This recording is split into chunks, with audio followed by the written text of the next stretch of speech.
Alrighty, so it's the return of the king, our Lord and Savior, Reinhardt. Mr. Small Hands himself is finally back, and with him he brings a brand new Arcane Blue Tome to the mix. So he's introducing the Arcane Thunder Tome, and we're going to go ahead and take a look at it today and take a look at some good units you want to inherit that on, as well as a little comparison between Arcane Thunder and Arcane Euphoria, which is the current Arcane Blue Tome that we have in the game.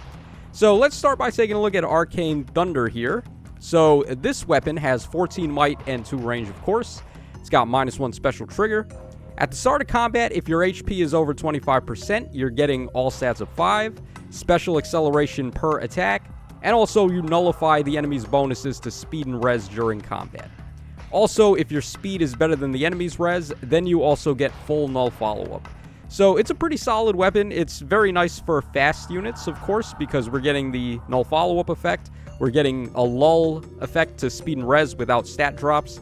Acceleration, when comboed with the -1, is a very nice combo, and it allows you to re-up a lot of specials very consistently. And then we also have the all stats of 5, which is a nice throw in there, which is also part of all of these arcane weapons. So it's a solid weapon. However, there was nothing wrong with Arcane Euphoria. This weapon was perfectly fine. So this one's got -1 special trigger, all stats of 5 if your HP is over 25%. You also make a guaranteed follow-up. You deal damage equal to 15% of your attack, and then you also reduce the enemy's damage from their first attack by 30% in combat. I don't think that works on brave attacks, because if it did, it would have mentioned that. But it's still 30% DR on the enemy's first attack, which is nice. Gives you a little bit of protection so you can get to your next attacks a lot easier. Now, of course, the guaranteed follow-up portion here is very effective for slower units who just don't have the speed to make good use of null follow-up. So it's nice there, but also fast units can use the guaranteed follow-up too as a means to break wary fighter effects and then turn the game into a speed check double situation. So I also like the 15% bonus damage based on attack effect here. Like, that's a really nice way to pile on some DPS that, unfortunately, Arcane Thunder does not have. Instead, you're nullifying their bonuses to res, which there's not really a guarantee they're going to have that. It's common, though. Like, blue bonuses are very common, so, like, most likely they probably would, but you can't really guarantee it, whereas the bonus damage here based on attack is very nice. So I feel like these weapons are pretty close. There's not, like, any saying which one is specifically better. It's going to be a case-by-case basis, and you're going to have to depend on, like, what type of build you're running on the unit that has it, and then what sort of skills they've got, what movement type are they. All sorts of things like that are going to play into the role of seeing which one of these weapons you would prefer to have. Okay, so let's go ahead and take a look at some builds now. So we're going to start with pretty much, as I said, this is a fast weapon, Arcane Thunder. So we're going to pretty much be looking at just the fastest options here for the flyers, infantries, cavalries, and the armor types. So we're starting off with the Plagi Katarina. Now, this is a 5-star exclusive seasonal unit. So first of all, how many people even have her, let alone have her invested, right? So, I mean, that's a little bit of a downside. She does come with a perf weapon as well. However, it's not even close to being as good as Arcane Thunder. So, we're going to replace her base weapon with Arcane Thunder. This one's way better for her because of the null follow-up, the lull effect. Flying units naturally can't get null follow-up or lull in the beast skill. So, it's pretty cheeky that we can get that on her with Arcane Thunder. And then the rest of the build is pretty clean-cut. Just Flared Spyro, Occult Strike, Attack and Speed Oath 4. Pretty self-explanatory for a flying type unit. And then we've got Fleeting Echo there if you want to be very generous to her and give her an X skill.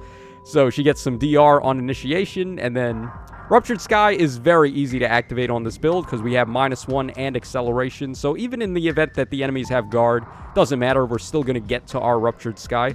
So pretty solid overall build here. Okay, next up we have the Christmas Nino here, who is actually the best armored unit to give this weapon to.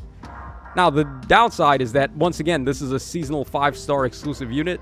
So how many people even have this Nino, let alone have her with high investment? I can't really answer that, but she's a very good unit to give it to. She doesn't have a perf weapon herself, so Arcane Thunder fits right in.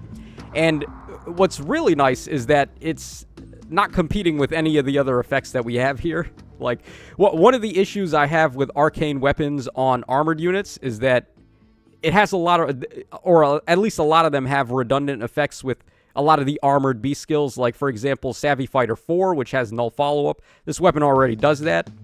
Or, like, guaranteed follow-up or special acceleration on hit. Things like that. Like, Vengeful Fighter 4 and also Special Fighter 4. Those effects are very redundant with arcane weapons, so just going for Special Spiral 4 here makes the most sense. We're able to easily get to our Armored Flow on the first hit, because the enemies will hit us, and then the acceleration on Arcane Thunder will get us right into Armored Flow. And from there up, we can just re-up it with Special Spiral 4, so pretty solid, just piercing DR while having non-pierceable DR for ourselves with a far-safe build, of course, and then the rest is just stacking speed. I've got Fleeting Echo here in case you want a player phase with her, which is possible, surprisingly. Like, if you've got Guidance 4 on the team for her to warp in, and then she attacks something. She's got no follow-up on this weapon. She's nullifying their speed and res bonuses. We have quite a lot of speed and attack here. The only thing is Kestrel Stance is not dual phase, but whenever they feel like giving us other Fire Flood boost skills besides Fire Flood boost, like, can we get attack and speed boost 3 already? Like, that has been long overdue. We need that. So, like, outside of Kestrel Stance being enemy phase only, like, you're getting a lot of attack and speed here on the player phase. So, actually, not really. Not really, because far save, you need to save to get the attack and speed. So, this is really not a player phase thing, but I mean, in case you need to, then Fleeting Echo, I guess, makes the most sense. Okay, next up we have the Winter. Why did I say Winter? Well, I guess she wore the same outfit for Winter, right? Like, Tharja is just that kind of girl. But, no, we have the Summer Tharja here, who is too hot for a towel to be covering in Fae, unopposed to Awakening. So, again, this is pretty much the best in slot cavalry blue tome that we've got. As far as non-inheritable weapons are concerned, like, she's got or non-perf weapons is what I meant to say. She doesn't have a perf weapon, so Arcane Thunder is perfect for her. And we've got a build here. Obviously, you could just give her Occult Strike and Flared Sparrow if you wanted to, but I wanted to show off some more variety here, show off a couple of different skills, so we're not looking at the same build over and over. The idea with this one is that we've got Remote Sparrow and Fleeting Echo for some Initiate DR, and then we can attack the enemies. They're attacking back. We survive with our DR, and then our next attack is an Ether to the face, because we have the acceleration on Arcane Thunder with the -1. And then we got the new Far Trace skill from the very same Reinhardt, which can allow us to cancel ourselves to safety. Even if we move the maximum 3 spaces, I believe we still get cancel 1 at the very minimum. So this is pretty nice. And it's also doing some... What else does this do again? I don't even remember. It does, like, speed and res drops, of course, but I think it did one other thing, too, like some more DPS. I think so. I mean, this skill just came out. I don't have it memorized yet. And then we have Insight, of course, for the maximum stats. Insight gives defense and res as well as attack and speed, so it's nice for builds like this where we're relying on tanking capabilities. All right, over here we have the Sion Levin. Now, I don't think I brought this up, but this Tharja is a seasonal 4-star demote, so not quite as difficult to get as Nino and Katarina, but still kind of difficult.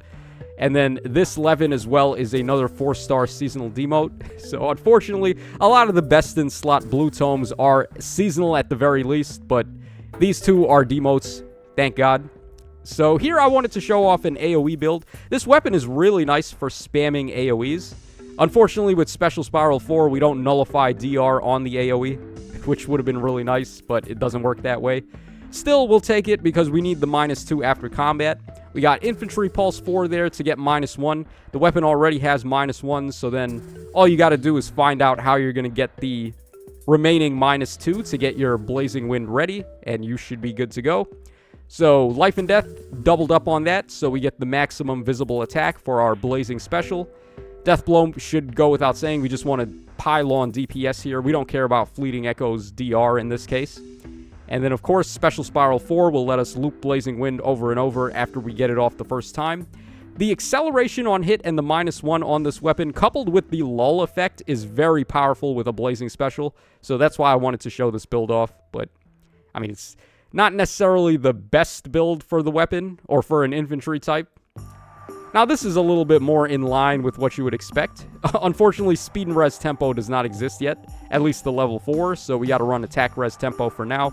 But it's actually perfectly fine because it gives us some more bulk by lowering enemy attack. Combine that with insight for some defense and res, and then bonus doubler for pretty much everything +6.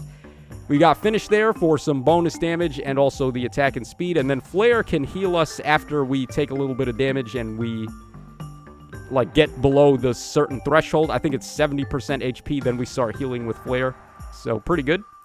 And Muriel is a 3-star and 4-star demote on regular banners, so unlike everything else we looked at, this is a very accessible unit. She has a super boon on speed as well, so pretty good weapon to give to your Muriel if you've been building her up. Okay, we got 2 final units to take a look at. Juno over here, who is the other good flying blue tome. She's another seasonal 4-star demote, so it's not the easiest thing in the world to get her to +10, but it's doable, unlike with the 5-star exclusive ones, if you want to invest.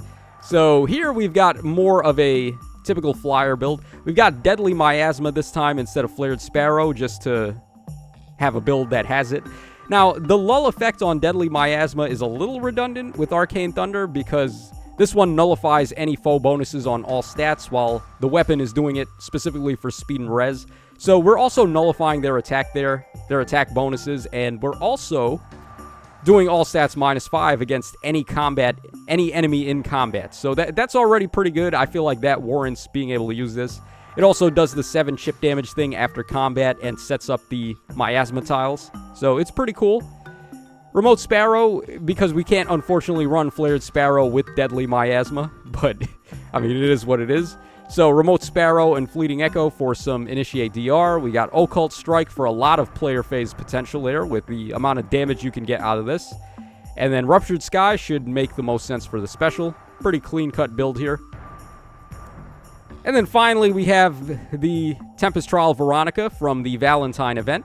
So this is like pretty much the bread and butter build. We got Flared Sparrow, Occult Strike, Insight Attack Speed, Blade Session. It's just all DPS, all balls to the walls action with this one. And Fleeting Echo gives us a little bit of Initiate DR. Not much, only 30%. But when comboed with the defense and res we're getting from Insight, we might be able to live an attack and get into our second hit. So there you guys go. That covers us pretty much for all of the best in slot options. I tried to get like an accessible option as well as show off like just a best in slot option. And in a lot of these cases, they were just like seasonal units, unfortunately. But we did get a demote in there on the regular banner, and we got a Tempest Trial unit as well. So there you guys go. Let me know your thoughts in the comment section down below about Arcane Thunder. And this is your boy Tacho signing out. So take care, fellas, and I'll catch y'all again on the flip side.